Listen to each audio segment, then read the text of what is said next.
आयुर्वेद दिवस का महत्व और स्वस्थ जीवन शैली के सूत्र। सर्वे भवन्तु सुखिनः, सर्वे सन्तु निरामया, सर्वे भद्राणि पश्यन्तु, माँ कश्चित् दुःखभाग् भवेत्। ओम शांति शांति शांति। आप सभी सुधीजनों को मेरा नमस्कार। मास्क और दूरी त्योहारों पर भी है अति ज़रूरी। आप सभी स्वस्थ, सचेत और सुरक्षित रहेंगे। सेहत है तभी खुशियां हैं। मेरे भाई और बहनों, कोविड-19 में सभी सावधानियों का पालन करें। तन और मन और दिल को रखें फिट। आयुर्वेद दिवस है धनतेरस के दिन। सभी प्राणियों के लिए अमृत कलश लाए। इसी दिन भगवान धन्वंतरी आए। आइए स्वस्थ जीवन जीने की कला सीखें हम, आयुर्वेद को अपनाएं और आयुर्वेद दिवस मनाएं हम सब। मैं doctor Shashi Sharma, reader and विभागाध्यक्ष, स्नातकोत्तर प्रसूति तंत्र स्त्री रोग विभाग, राजकीय आयुर्वेद महाविद्यालय और चिकित्सालय लखनऊ में कार्यरत हूँ। मैं अपने आयुष परिवार के सभी सम्मानित वरिष्ठ कनिष्ठ सदस्यों का दिल से आभार और धन्यवाद करती हूँ कि मुझे पुनः आयुर्वेद दिवस के ऊपर अपने विचार रखने का अवसर मिला। मैं माननीय आयुष मंत्री जी श्री धर्म सिंह सैनी जी का, मिशन निदेशक सचिव सर श्री राजकमल यादव जी का, आयुर्वेद निदेशक डॉक्टर SN सिंह सर जी का विशेष आभार और धन्यवाद करती हूँ। आयुर्वेद दिवस हर साल धन्वंतरी जयंती या धनतेरस के दिन मनाया जाता है। केंद्रीय आयुष मंत्रालय के द्वारा इसकी शुरुआत 28 अक्टूबर 2016 से हुई। तब से प्रतिवर्ष निरंतर हम धनतेरस के दिन आयुर्वेद दिवस को मना रहे हैं। इस वर्ष यह 13 नवंबर 2020 को मनाया जाएगा। 5वें आयुर्वेद दिवस का मुख्य उद्देश्य है कोविड-19 में आयुर्वेद का महत्व। आयुष मंत्रालय ने 5वें आयुर्वेद दिवस को मनाने के लिए विभिन्न गतिविधियों का आयोजन किया है, जिसमें वर्तमान में कोविड महामारी से संबंधित चिंताओं पर विशेष ध्यान दिया जा रहा है। इस संदर्भ में आयुर्वेद रोग प्रतिरोधक क्षमता निर्माण में कैसे मदद कर सकता है, इस विषय पर भी गहन चिंतन किया गया है। पोस्ट कोविड भी बहुत सारी समस्याएं लोगों को मिल रही हैं। इसके लिए स्पेशल कोविड केयर क्लिनिक भी चलाए जा रहे हैं। जो सामान्य कमज़ोरी की समस्या, सांस लेने की समस्या, भूख न लगने की समस्या, नींद नहीं आ रही है, मानसिक अवसाद की समस्या हो गई है, इतना ज़्यादा ये महामारी जो है इससे भय उत्पन्न हो गया है। तो इसके लिए आयुर्वेद दिवस पर कोविड-19 महामारी के लिए आयुर्वेद विषय पर वेबिनार, विभिन्न प्रकार की कार्यशालाएँ, स्लोगन, पोस्टर प्रतियोगिताएं, औषधीय पौधारोपण कार्यक्रम और चिकित्सा शिविरों का आयोजन किया जा रहा है। इन सभी कार्यक्रमों को कोविड-19 के नियमों का पालन करके ही मनाया जाएगा। इस बात का सभी लोग ध्यान रखें। जब तक वैक्सीन नहीं आती है तब तक मास्क और दूरी से ही हम बचे रहेंगे। इस बात को आप याद रखिए। आयुर्वेद दिवस का मुख्य उद्देश्य है चिकित्सा पद्धति के माध्यम से आयुर्वेद को जन जन तक पहुँचाना। वर्चुअल माध्यम से हम सभी लोग कार्य कर रहे हैं और इस समय आयुष मंत्रालय, दिल्ली, भारत सरकार भी अपने दूतावासों और मिशनों को कह रही है कि ज़्यादा से ज़्यादा लोग भागीदारी करें और आयुर्वेद दिवस को धूमधाम से मनाएं, जिसमें जनता की सहभागिता का महत्वपूर्ण रोल रहे और हम आयुर्वेद को स्वस्थ समाज बनाने के लिए इसका उपयोग कर पाएँ। उत्तर प्रदेश राज्य आयुष सोसाइटी के मिशन निदेशक के दिशा निर्देशों के द्वारा विभिन्न प्रकार के कार्यक्रमों का संचालन कोविड-19 महामारी की रोकथाम में किया जा रहा है। आयुर्वेद के द्वारा रोग प्रतिरोधक क्षमता को बढ़ाने के लिए और कोविड-19 के हल्के लक्षणों में मरीजों को आयुष के द्वारा आयुष्वात, शमनी वटी, टैब आयुष 64, अणुतैल, अगस्त्य हरितकी आदि इन सब का निःशुल्क वितरण किया जा रहा है और कॉलेजों और चिकित्सालयों के द्वारा लगातार किया जा रहा है। हमारी रसोई से मिलने वाली औषधियों का प्रयोग, इसके बारे में भी लोगों को जागरूक किया गया है। जैसे हल्दी वाला दूध आप ले सकते हैं, अदरक है, दालचीनी, काली मिर्च, सौंठ आदि का प्रयोग कर सकते हैं। आयुष काढ़े का भी निःशुल्क वितरण हो रहा है और आप इसको घर पर भी बना सकते हैं।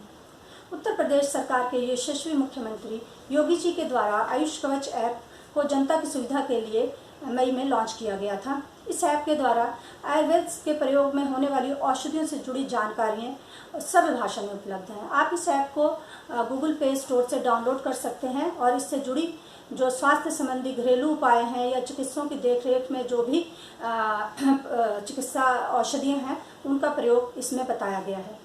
प्राकृतिक संसाधनों से कैसे इम्यूनिटी को बढ़ाएं, जिससे हमारा शरीर कोरोना वायरस से लड़ पाए और इस संक्रमण को हम हरा पाएं। इसके लिए निरंतर आयुष संवाद, आयुष पाठशाला, इनके द्वारा आयुर्वेद को अपनाने के लिए लोगों को प्रेरित किया जा रहा है। बहुत सारे और भी कार्यक्रम चल रहे हैं जो पूर्व में भी चल रहे थे, जैसे health wellness centre, yoga wellness centre, सुबह सुबह लाइव योगा सेशन आता है। और आप यूपी सोसाइटी के फेसबुक पेज पर भी विभिन्न प्रकार की जनता के लिए जानकारियाँ हैं जिनको आप देख सकते हैं और उससे लाभ ले सकते हैं।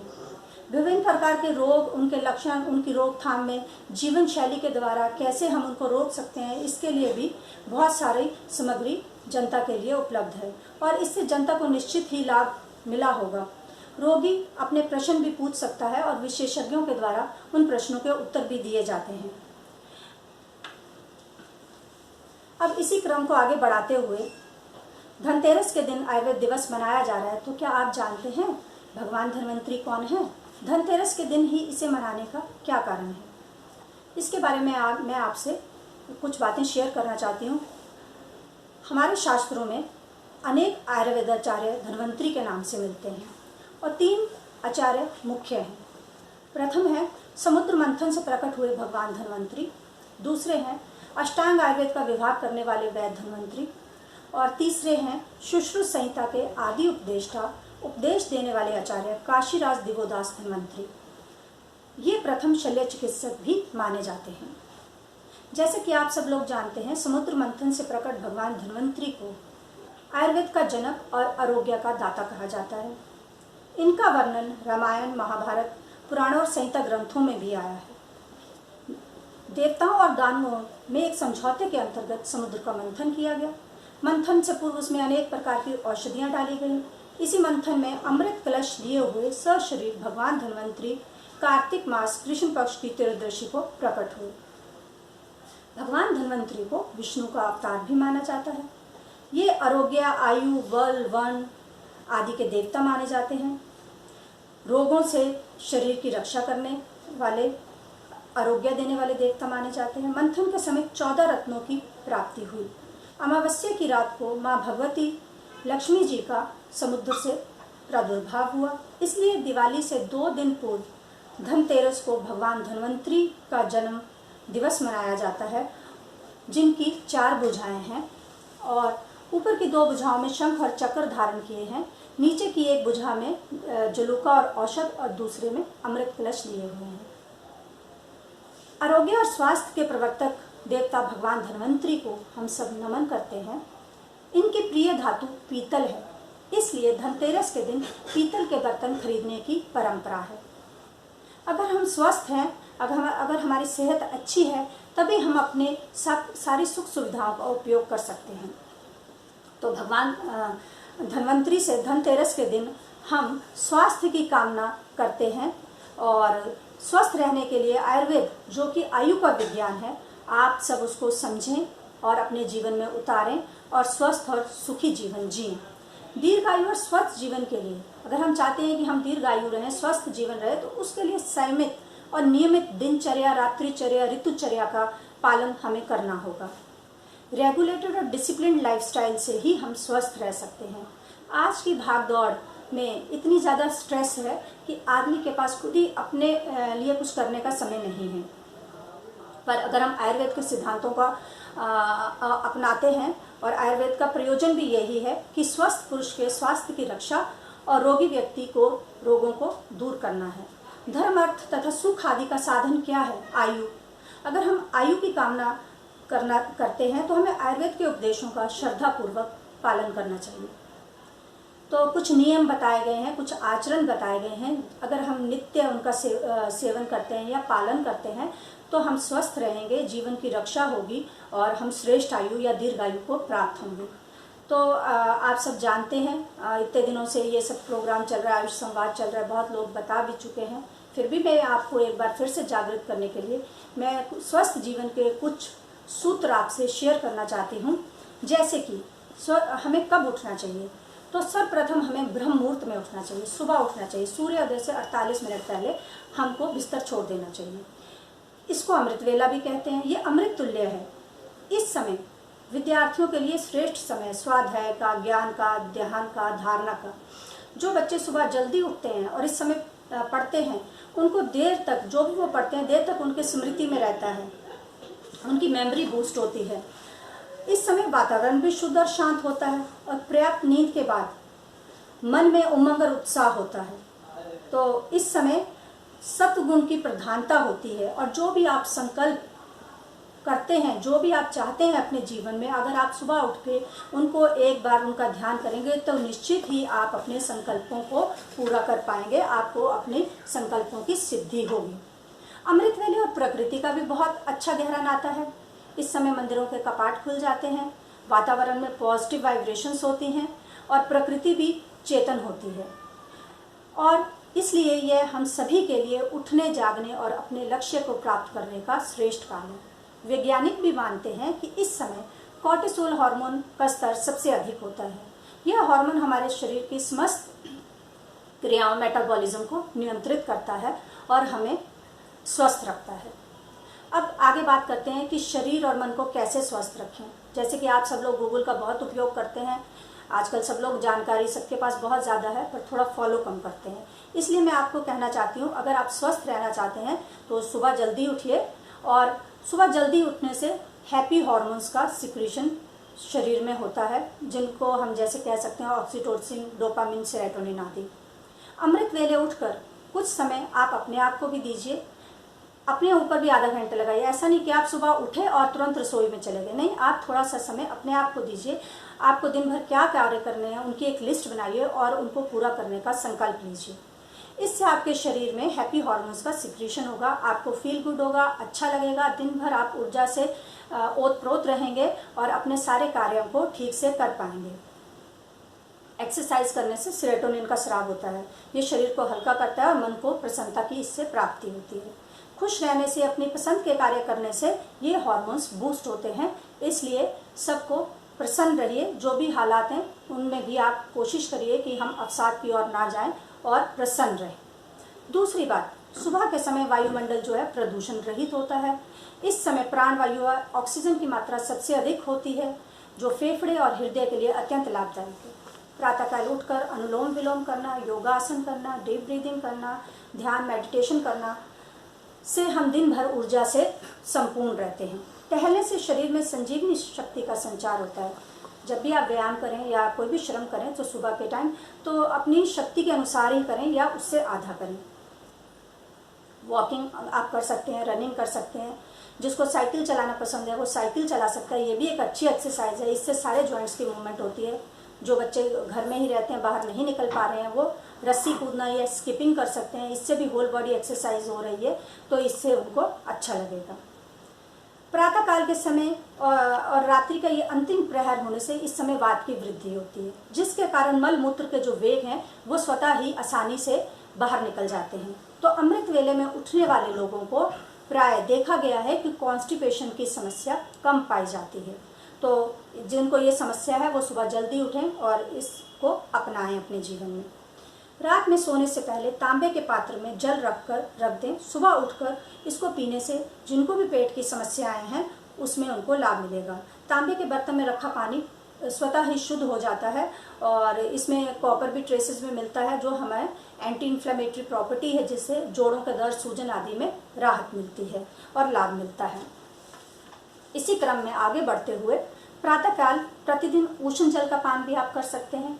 उष्ण जल जो है कफ का शमन करता है, वात का अनुलोमन करता है और हमारी बॉडी के चैनल्स का सफाई करता है और हमारी अग्नि को प्रदीप्त करता है, जिससे हमें भूख अच्छे से लगती है और जो भी हम खाते हैं वो समय के अनुसार पच भी जाता है और हम स्वस्थ रहते हैं। प्रतिदिन सुबह उठने के बाद नाक में अणु तेल या सरसों के तेल की 2-2 बूंद अवश्य डालें। इससे नाक, कान, आँख और सिर के रोग नहीं होते हैं। असमय बाल पकने की समस्या से भी हमको निजात मिलती है। ये सरसों का तेल थोड़ा तीक्ष्ण होता है, तो आप इसको पहले धीमी आंच पे गर्म कर लें, ठंडा कर लें, उसके बाद एक शीशी में भरकर रख लें और फिर इसका उपयोग करें। मुंह की मांसपेशियों, दांतों, मसूड़ों को मजबूत करने के लिए सुबह उठ के गुनगुने पानी में थोड़ा तिल का तेल या नारियल का तेल डालकर या देसी घी का प्रयोग भी आप कर सकते हैं। इसको मुंह में रखें और मुंह को चलाएं। इस क्रिया को 2-3 बार करें। इससे आपके चेहरे पर झुर्रियाँ भी नहीं पड़ेंगी। ये एज ए एंटी एजिंग का काम करेगा और इससे आपके दंत और ये सब रोग भी आपको नहीं होंगे। स्नान करने से पहले आप इस बात का ध्यान रखें, कोई भी तेल जो आपके घर में उपलब्ध है उससे हल्की मालिश ज़रूर कर लें। अब सर्दियों का मौसम भी आ रहा है, तो इससे क्या होगा कि त्वचा कोमल रहेगी, तेजयुक्त रहेगी, मांसपेशियां भी स्ट्रांग रहेंगी। इन सब नित्य क्रियाओं से निवृत्त होने के बाद आप अपने इष्ट का ध्यान अवश्य करें। सुबह उठते ही अपने इष्ट को धन्यवाद दें। अपने आराध्य को साथ लेकर ही अपने काम पर चलें। इससे आप में आत्मविश्वास का संचार होगा। चिंता, शोक, क्रोध, इन सब बातों को आप त्याग कर दें, उनको बाय बाय कर दें। अवसाद से दूर रहने के लिए सब लोग अपना जो भी नित्य कर्म है उनको सही समय पर निरंतर करते रहें। बहुत देर खाली ना बैठें, क्योंकि खाली दिमाग जो है वो शैतान का घर होता है। इसलिए अपने आप को जो आपको अच्छा लगे उन क्रियाओं को करते रहें। आपको बागवानी पसंद है, आप वो करिए। संगीत सुनना पसंद है, आप उसको करिए। आप बिजी रहिए, तो आप शारीरिक और मानसिक रूप से स्वस्थ रहेंगे। मन को प्रसन्न रखने के लिए एक काम मैं सब लोगों से कहना चाहती हूँ, सब लोग इसको ज़रूर करें। दूसरों की सहायता अवश्य करें। दया और मैत्री का भाव अपने अंदर रखें। बिना कहे अगर आप किसी की मदद कर सकते हैं तो उसको ज़रूर करें। इससे आपको आत्मविश्वास बढ़ेगा, आत्मसंतुष्टि की प्राप्ति होगी और आपको अच्छा लगेगा। अपनी इंद्रियों पर भी नियंत्रण रखें। स्वच्छ समाज के निर्माण के लिए ये अति आवश्यक है। रात्रि का भोजन हल्का और सोने से कम 2 घंटे पहले कर लेना चाहिए। भोजन के पश्चात थोड़ा टहलना ज़रूर करें। 6-7 घंटे की पर्याप्त नींद लें। सोने से पूर्व मुख शुद्धिकरण के लिए ब्रश या कुल्ला ज़रूर करें। मुंह, नाक आदि की सफाई का विशेष ध्यान दें, क्योंकि कोविड महामारी जो है ये रेस्पिरेटरी और गले और रेस्पिरेटरी ट्रैक पर ही इफेक्ट कर रही है। इसलिए मुख रोगों से बचने के लिए और इससे बचने के लिए आप जो है ब्रश समय से कर लें। अब कुछ बातें हैं कि हमारा खान पान कैसा हो। आहार संबंधी कुछ छोटे छोटे पॉइंट्स हैं जिन पर हम ध्यान दें। अगर आप सब करते हैं तो बहुत अच्छी बात है, और अगर नहीं फॉलो करते हैं तो आज से करिएगा। हमारा भोजन सभी रसों से युक्त होना चाहिए, जिसको आयुर्वेद में कहते हैं कि षड रस युक्त होना चाहिए। भोजन की मात्रा आपकी अग्नि या भूख के अनुसार होनी चाहिए। जितनी भूख हो उससे कम ही खाएं। अगर भोजन पचने में भारी है तो थोड़ी मात्रा कम कर दें। भोजन समय पर ही करें और कोशिश करें कि घर का बना हुआ शुद्ध सात्विक भोजन ही लें। एकांत में शांतिपूर्वक बैठकर भोजन करें। अगर आप अपने परिवार के साथ भी भोजन कर रहे हैं तो ध्यान भोजन पर ही केंद्रित रखें। अनावश्यक बातों के कारण धीरे धीरे या बहुत तेजी से भोजन ना करें। भोजन को अच्छे से चबा चबा कर खाएं, इससे पचने में भी सुविधा होती है। भोजन को प्रसाद रूप ग्रहण कर प्रसन्न मन से स्वाद लेकर खाएं। सुबह का नाश्ता अगर आप भरपेट अच्छे से कर लें तो आप दिन भर ऊर्जा से पूर्ण रहेंगे। अपनी बातों को यहीं समाप्त करते हुए मैं आप सबको एक और बात कहना चाहती हूँ। आज इस समय आंवले का सीज़न है, आंवला आना शुरू हो गया है, और आंवला जो है इम्यूनिटी बूस्टर है, रोग प्रतिरोधक क्षमता के लिए बहुत श्रेष्ठ माना गया है। विटामिन सी का बहुत अच्छा स्रोत है। तो इस समय आप आंवले का भरपूर उपयोग करें। आप आंवले की चटनी बना सकते हैं, सब्जी बना सकते हैं, मुरब्बा या जो भी आप बनाएं, इसका प्रयोग करें जब तक ये मार्च तक आ रहा है। प्रसन्न रहें, स्वस्थ रहें। तन और मन और दिल को फिट रखने के लिए अपनी जीवन शैली में थोड़ा बदलाव करें। और धन्वंतरी जयंती और दीपावली की मैं आपको बहुत बहुत शुभकामनाएं देती हूँ। जय आयुर्वेद। एक बात मैं आपसे और कहना चाहती हूँ, चूँकि दिवाली आ रही है तो पर्यावरण का ध्यान रखें, इको फ्रेंडली और सेफ दिवाली मनाएं। इसी के साथ आप सबको मेरी शुभकामनाएं। जय आयुर्वेद। नमस्कार।